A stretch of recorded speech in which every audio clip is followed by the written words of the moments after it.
नमस्कार दोस्तों, मैं ओम प्रकाश अवसर। इस वक्त मैं मौजूद हूँ, ये जो कृषि विज्ञान केंद्र है ये कवर्धा है।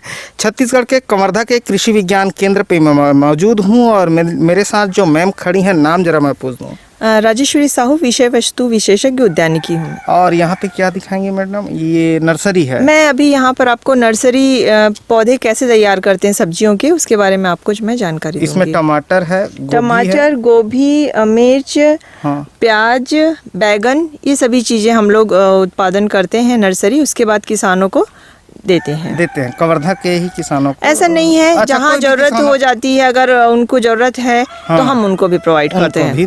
हाँ, करते हैं। तो चलिए, इस वीडियो पर किसान खुद सीख सकेंगे कि नर्सरी वो कैसे लगा सकते हैं, नर्सरी कैसे पैदा कर सकते हैं किसी भी टमाटर का या गोभी का, इन बागवानी से ही रिलेटेड जो फसल हैं उनके। तो चलिए मैडम से डिटेल में बात करें, लेकिन उससे पहले कहूँगा, अगर आपने अभी तक हमारे चैनल को सब्सक्राइब नहीं किया है तो फटाफट सब्सक्राइब कर लें। तरीके ये हैं कि ये जो वीडियो चल रही है, वीडियो के निचले हिस्से पे लाल रंग में सब्सक्राइब का बटन है, तो वहां जाकर क्लिक कर दें। बाजू पे बेल आइकन है, तो वहां पर उंगली रख दें। इससे हो गए आइंदा जब भी वीडियो पोस्ट होगी तो आपको नोटिफिकेशन मिल सकेगी, जानकारी मिल सकेगी। नमस्कार मैम। नमस्कार। तो मैम, सबसे फर्स्ट हम ये समझना चाहेंगे, ये जो शेड है, पॉलिश शेड, इसकी उपयोगिता क्या है और इससे फ़ायदा क्या होता है किसान को? देखिए, क्या होता है, जब हम नर्सरी उत्पाद, सबसे ज़्यादा इम्पोर्टेंट जो चीज़ होती है सब्जी उत्पादन में, वो नर्सरी उत्पादन है। अगर हमारी नर्सरी उत्पादन नहीं होती है तो हमारा क्रॉप वहीं से फेल शुरू हो जाता है।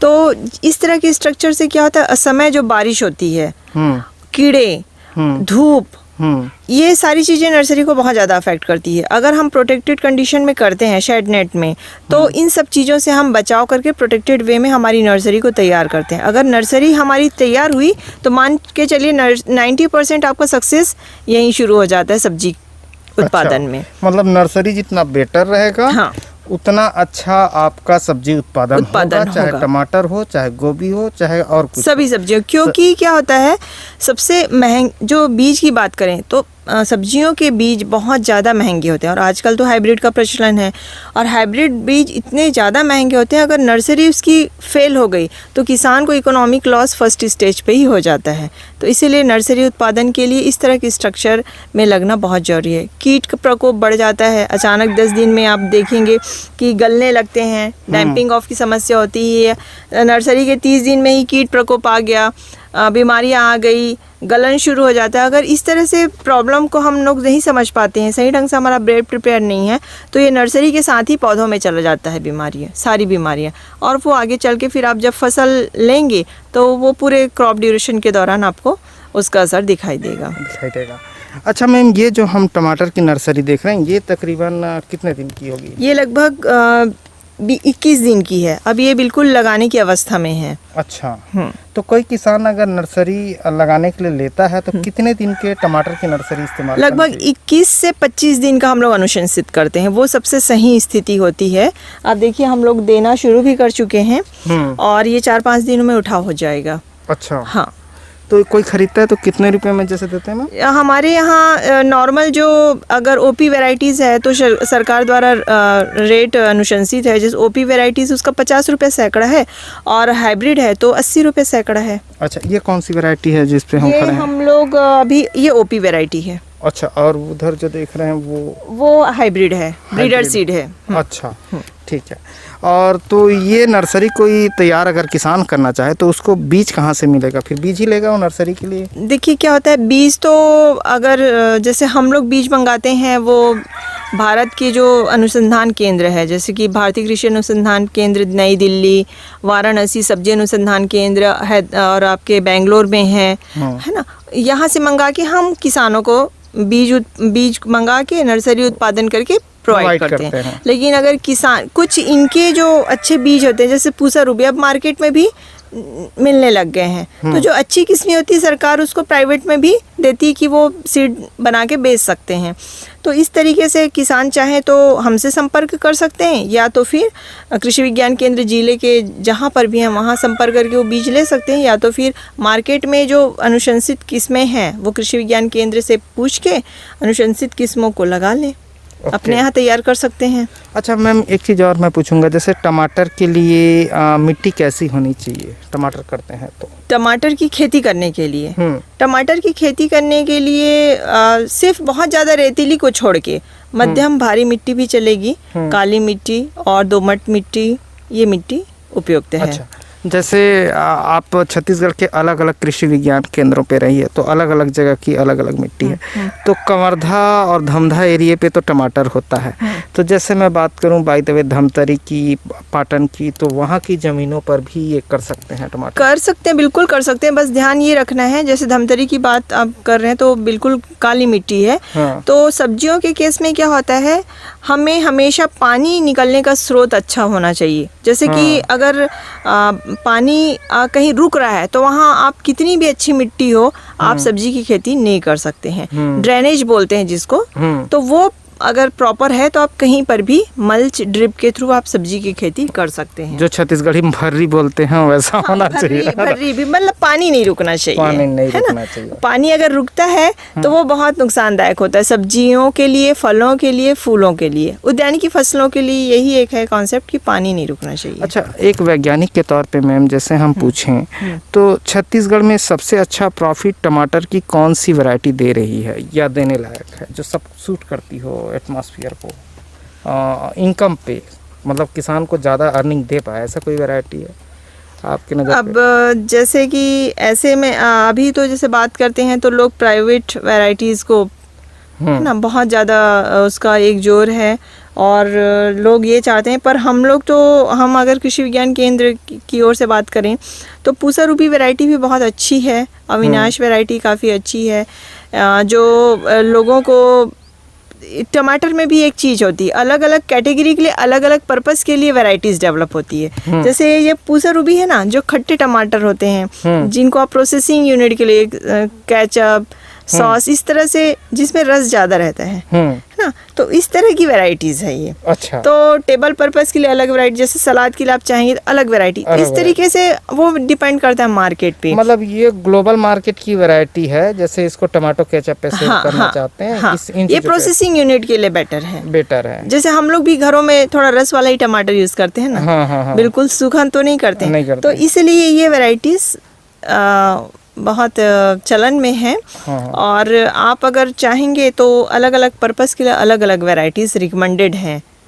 हाँ। अच्छा, ये क्या है मैम, इधर वाला? ये बैगन है।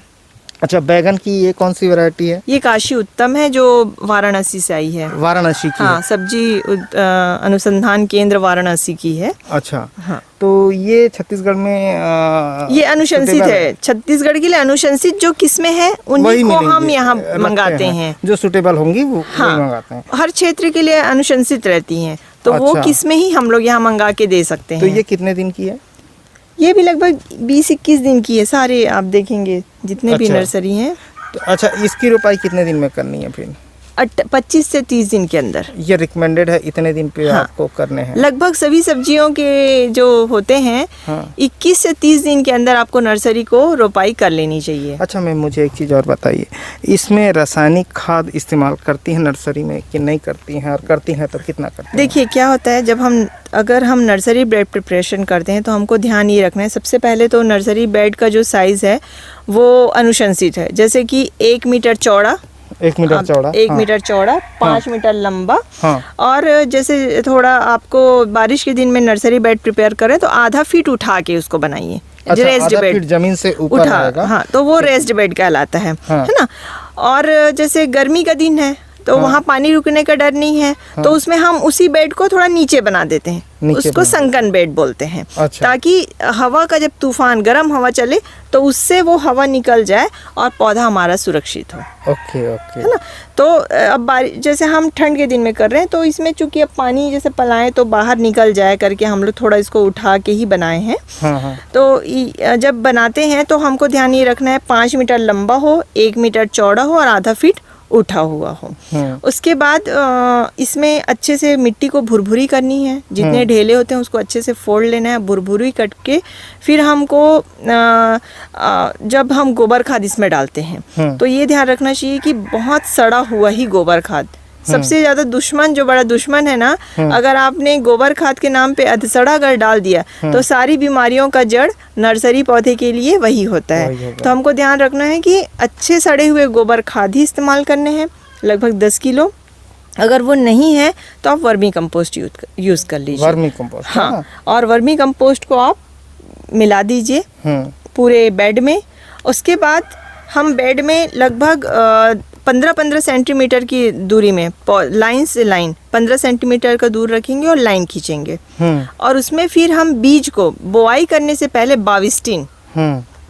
बाविस्टीन एक ट्रीटमेंट के लिए केमिकल आता है, उसमें क्या होता है, 1 किलो प्रति किलो बीज में 3 ग्राम बाविस्टीन पाउडर को मिला के उपचार करके थोड़ा सा पानी लेके उसको उपचारित करना है और उसके बाद 10 मिनट हल्के छांव में सुखा देना है। जब बीज सूख जाए तब उसको 5-5 सेंटीमीटर की दूरी में लाइन पे लगाना है। अच्छा, हम लोग सिर्फ ऐसे बो देते हैं, उससे क्या होता है, जब ज़्यादा हम घना बोते हैं तो पौधों में की जो बढ़वार होती है, सुरक्षा होती है, वो प्रॉपर नहीं हो पाती। तो जब बीज बोते हैं उसमें भी ध्यान रखना चाहिए कि हमको थोड़े अंतराल में ही बोना है, बहुत घना नहीं बोना है नर्सरी में। उसके बाद उसको फिर से हमको वर्मी कंपोस्ट से ढक देना है। अच्छा, है ना। उसके बाद आप उसमें सिंचाई कर दीजिए।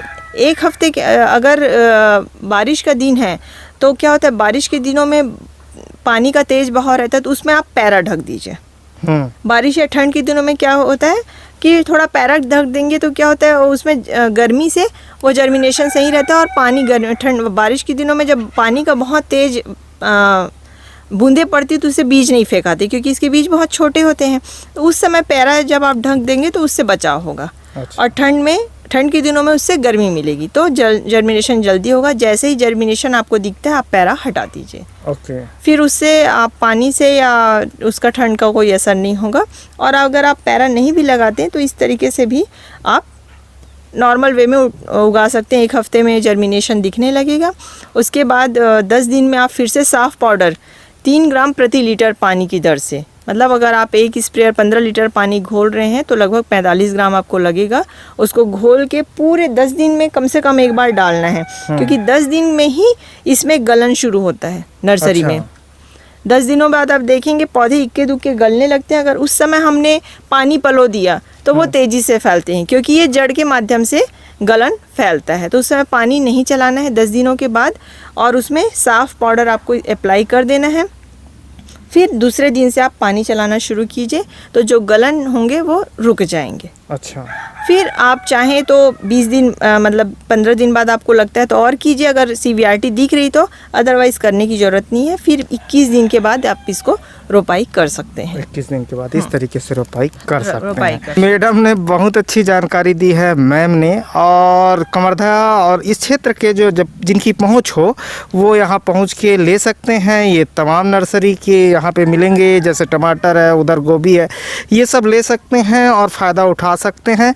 तो धन्यवाद। मैं ओम प्रकाश अवसर। और किसान मुझे पूछते रहते हैं कि ये कहाँ मिलेगा, वो कहाँ मिलेगा, तो अपने करीबी कृषि विज्ञान केंद्र पे चले जाइए। किसानी से संबंधित ज़्यादातर चीज़ें वहाँ पे अवेलेबल हैं, आपको मिल जाएगी। और हमारे लिए ही कृषि विज्ञान केंद्र है, और कहाँ पे है खोजना आपका काम है। तो धन्यवाद। मैं ओम प्रकाश अवसर।